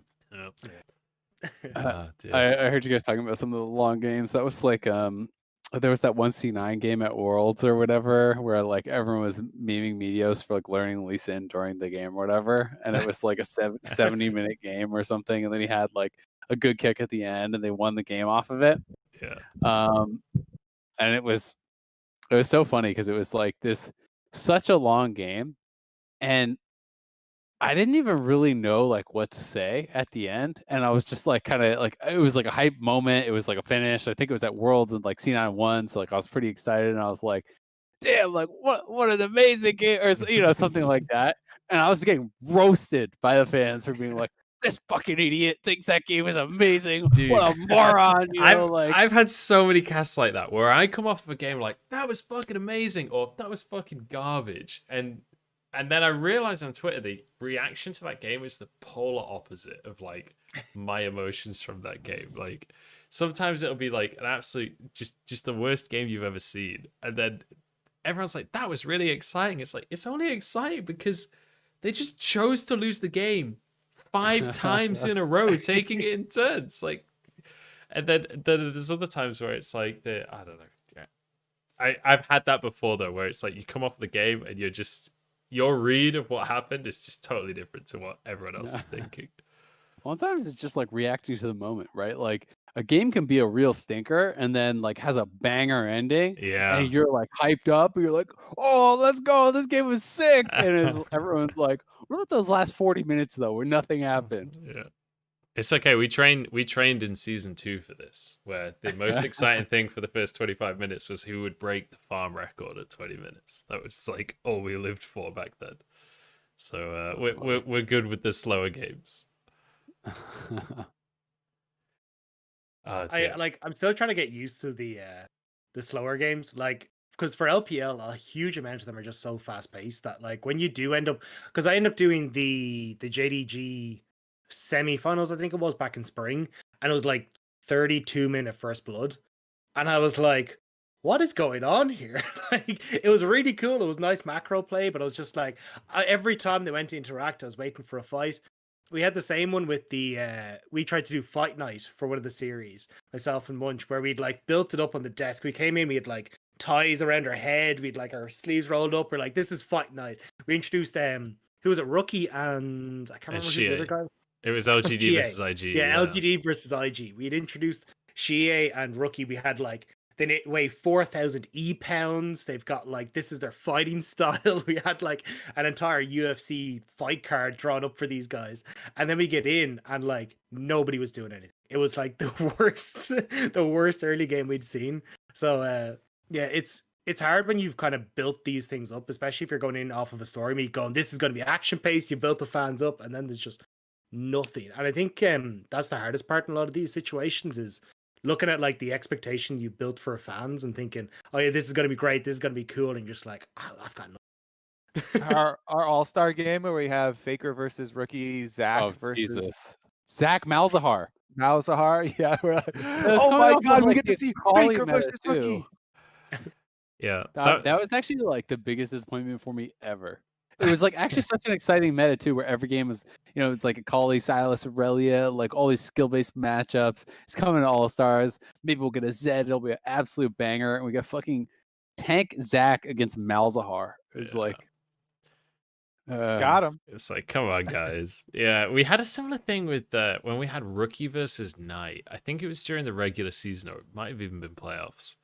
And it was just like they were just taking it in turns to play Galio versus like Oriana or something. And it was just like, okay, push the wave, go somewhere else. Never 1v1, never interact properly with each other. It's like, we have built this mid lane matchup the entire year. Like, this is all we've talked about in the mid lane is these two players. And you're just not even going to play against each other. It's just breaks my heart. And obviously, it's a competition, right? They're playing what's good. Galio was incredibly good at the time, but it's still just like disappointing when you don't get to see that 1v1 that everyone wants to see. Just kind of moving off of this topic though a little bit and moving into more kind of the casting end of things is like, what was a kind of a defining moment for you in your casting careers? Because obviously you guys kind of are looked at as legends. Like, was there like an in-game moment that you went, holy shit, this is it? Or was it a piece of advice you got? Or what was kind of something that helped shape you guys? Because I know this is going to sound like I'm kind of pandering, but like way back when I started casting, I actually listened to one of your interviews, Kobe, and you were like, hey, I just want to be the guy sitting on the couch who it's like your friend who just knows more about the game than you. And that was very much what stuck with me for a lot of my casting. And I was wondering if you had something similar that you kind of took and shaped the style that you wanted to bring to your. So when I first started casting the online TSM tournaments, there was no League of Legends casting, so it didn't exist. And that's kind of why Reggie asked me, is because I was a pro player. I was basically the first retired or first kicked pro player. And so when I started casting the games, I came into it as like I was actually a lot of like pro player kind of making jokes and making fun of plays and mistakes I see in the other pro players of like my peers and stuff. And so it kind of molded from that of like just kind of having fun while informing type of style. But then as I joined the LCS and we started to craft what we wanted League of Legends casting to be like, we had tons of meetings. By the way, when it was me, Jat, Riv, and Freak, the original LCS casters, we would meet with our caster manager, and we had all kinds of meetings about what kind of structure we wanted, what were important elements that you want to build up to, what really is important as far as setting up fights, as far as looking into the future, predicting things. And what does that look like? Is that like dragging in information from like NBA or NFL, or how did you kind of go about that?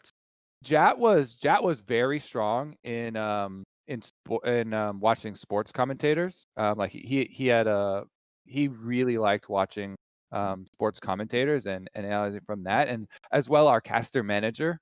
And then we also, not just from traditional sports though, from other games, like I'd watched a lot of like fighting game stuff from Melee and fighting games and stuff like that. And so trying to bring other types of esports in, Counter-Strike obviously was super big.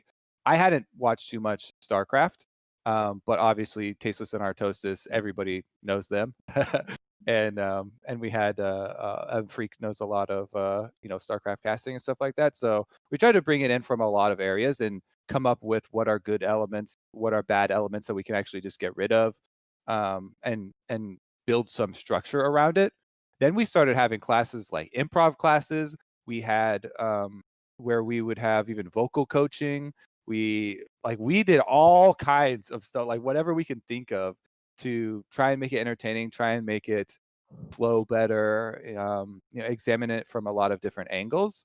I think one of the big moments that happened for me later on, while I was pretty deep into casting in 2015, was the MSI CLG, coming back and having this actual comeback from an unwinnable game, all inhibitors down. And down, like North America already had the same stigma attached to it. Never win anything, trash region, always disappoint. And to have that big giant comeback from like nothing happening and getting so exciting, just added another level of like the emotional attachment to games and competition, and that sort of I guess genuine type of thing that you can't force. Like it has to be something that happens and comes to you basically in the game. But I guess those are all just different components and little pieces that we've tried to think about in the different different stages. Starting out casting for me was very different, I think. I mean, League of Legends and just LCS in particular is like much more like defined in like caster roles and like what they want from you, what they don't want from you, all that sort of stuff. Like all my earlier years of casting was just like sit down, cast the game, right? Like that's about the instruction you got. So Start there wasn't, talking. yeah, exactly. Like, maybe there would be like some little like toss that they wanted you to give some sort of specific information. But besides that, it was basically just got plopped in front of a camera and like talk for 10 hours. And so it was very different, right? Because casting WoW, casting StarCraft, casting Hearthstone, there was no defined roles. So like I actually in WoW was much more known for like my play-by-play, right? And that was like what kind of like got me known was play-by-play moments and that sort of stuff, and same thing with StarCraft, honestly, to be honest. But like when I came into League, and it wasn't in those games that like I didn't do any analysis. It was just that like everyone kind of did everything, right? Like, I would just start play-by-playing, and then the game would end, and I would like talk about things, or maybe I would in my play-by-play be saying like, oh, they just got this trinket, so now they're going to do this next thing, and then they're going to CC that guy, and then they're going to kill him, right? And like people like, wow, he knew that was going to happen. But when I came into League, it was like very different because there's very clearly defined roles. They're basically saying like, okay, you're an ex-pro, so like you should be a color caster. Like that should be your role. That makes sense. You understand the pro mindset. Like you played a lot of years of that, so like you can dig into that more. So the first couple of years for me, like in LCS, was definitely an adjustment period. Because it was like there was all these things I was used to doing that it was like, now that's not your job, right? Like shut the fuck up. Like the play-by-play is talking. The play-by-play is talking now, right? And trying to like find the balance there, I think can be tough. Like I get excited in the games. Kobe obviously does too, right? And like sometimes you like want to say something during play-by-play or something's happening. And I think finding the balance there is sometimes tough. But for me, I didn't have any like eureka moment about like how to cast or anything like that. I would say that like my favorite casters for the longest time were Tasteless and Artosis. I watched a tremendous amount of StarCraft. I watched Brood War. I watched SC2. I would literally watch 100% of the GSL VODs. Like I was really into StarCraft and played nonstop. And like I would watch all of Code A, all of Code S, every single game, no matter what. And I loved listening to them cast because it was like two buddies, right? Yeah. And them casting together, kind of made you feel like you were a part of like the group, which I always thought was really, really cool. And for quite a few years in WoW, I got to cast with like one of my really good friends who got into casting, and like that was more what we were trying to be, right? Like was just more like let our personalities and like us making fun of each other and stuff kind of like carry the cast just through like being entertaining. And that's something that like I've always kind of really enjoyed being able to like, but that takes like comfort, right? That takes really knowing someone well, like what lines can you cross, what lines can't you cross, like what's appropriate, what's not appropriate, like what's going to come off well or play well with those players, that caster. And like that's something that I think is really cool with LCS, is that it was the first time in my life I actually got to like work with the same people all the time, like event in, event out, and really try to like work on improving things together. And I feel like I have a different style with a lot of these different casters now. Like depending on who's doing play-by-play, like my cast will change because I want to like amplify what they're doing and their strengths, and try to help to work well with that to create a good cast. When I cast Hearthstone or when I cast StarCraft and a lot of these things, it's like you show up to an event, you sit down with someone, maybe you talk for 2 minutes, and then you start casting. It's like you're never going to see this person again, probably. So it is very different. And I got to like for the first time actually like practice casting and like do these things, and get feedback. So I never really had like a real eureka moment other than just like I enjoyed this and it was something I was going to work at.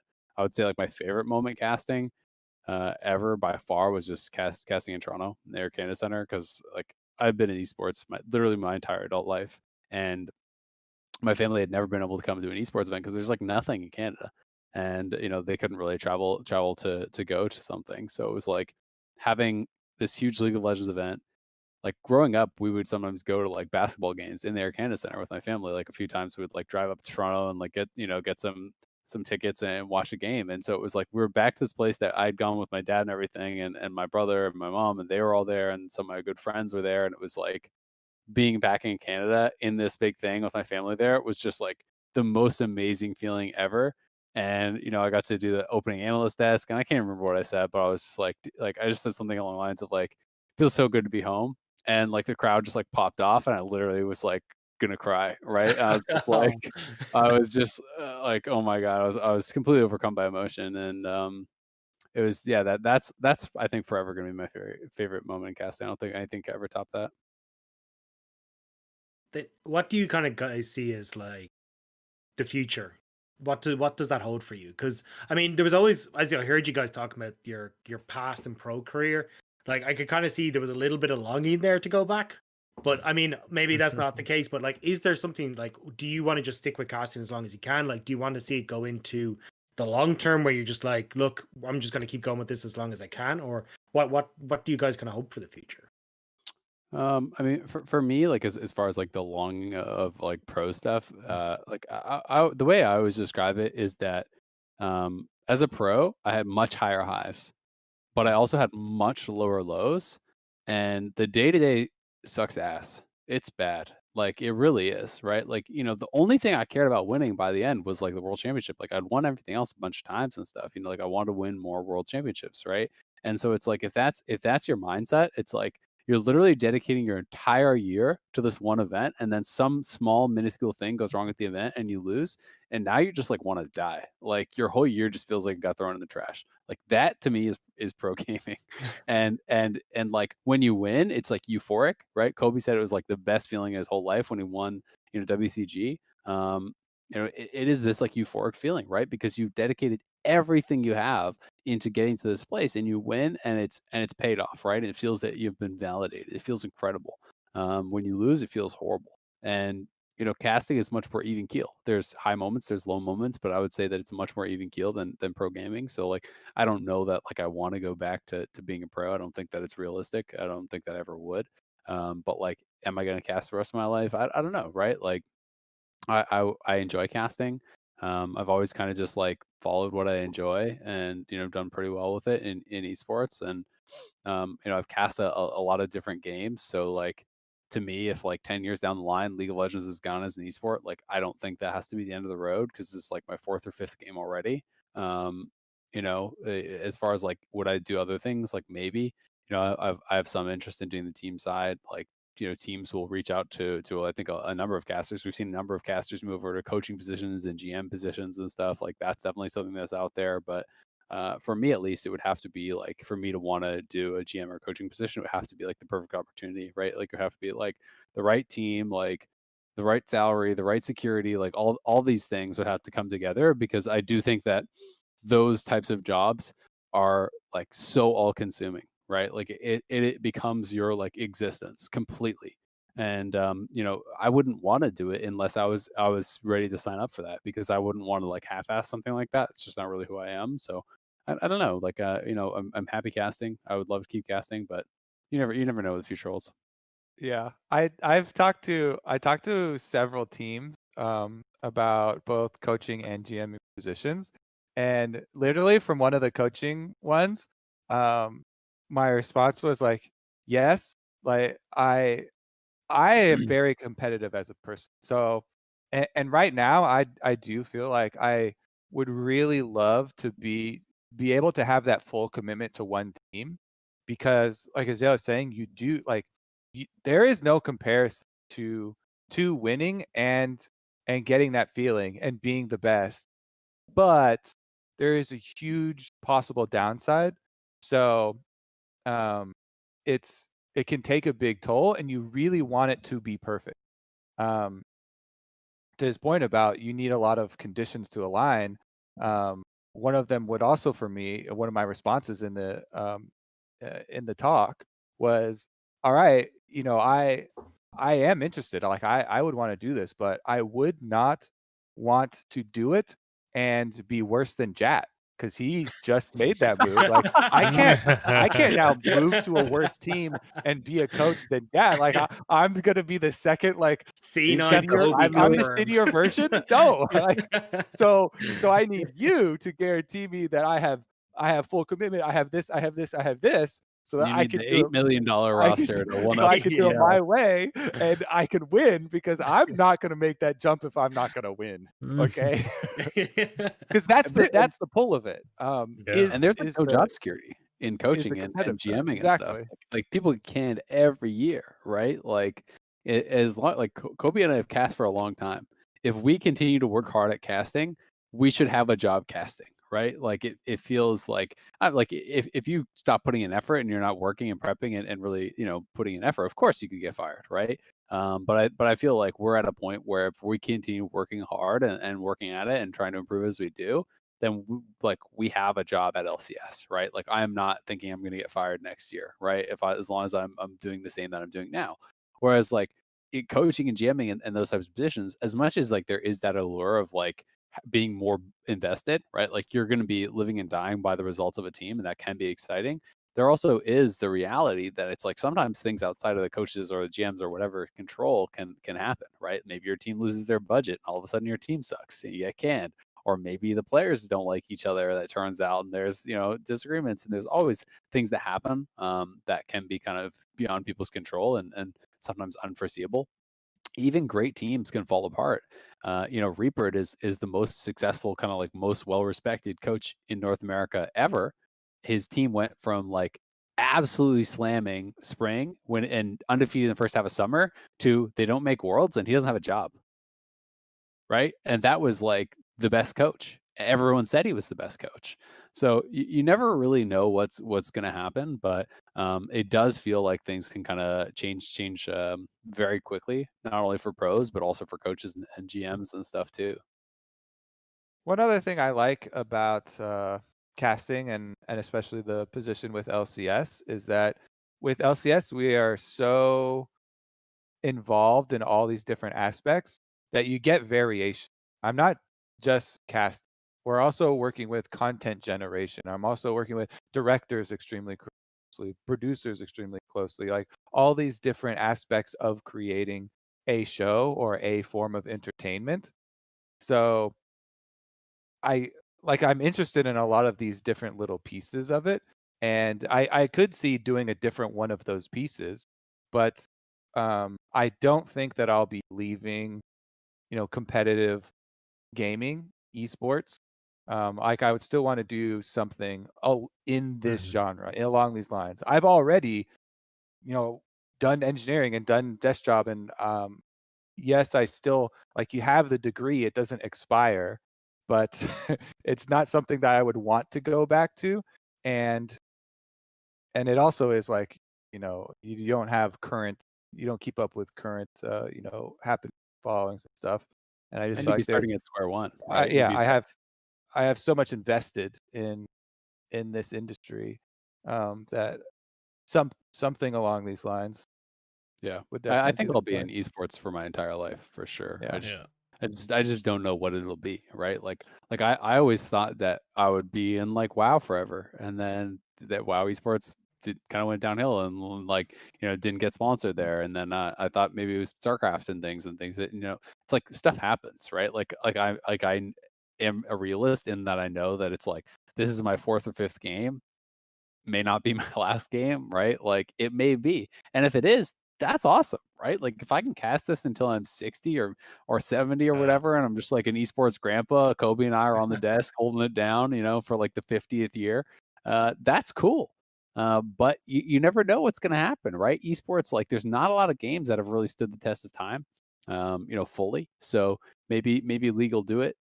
Some other games have, like Counter-Strike, I would say is like the closest to kind of doing it. Like obviously StarCraft has been around for a really long time, but like hasn't been able to like maintain the popularity over the last quite a few years.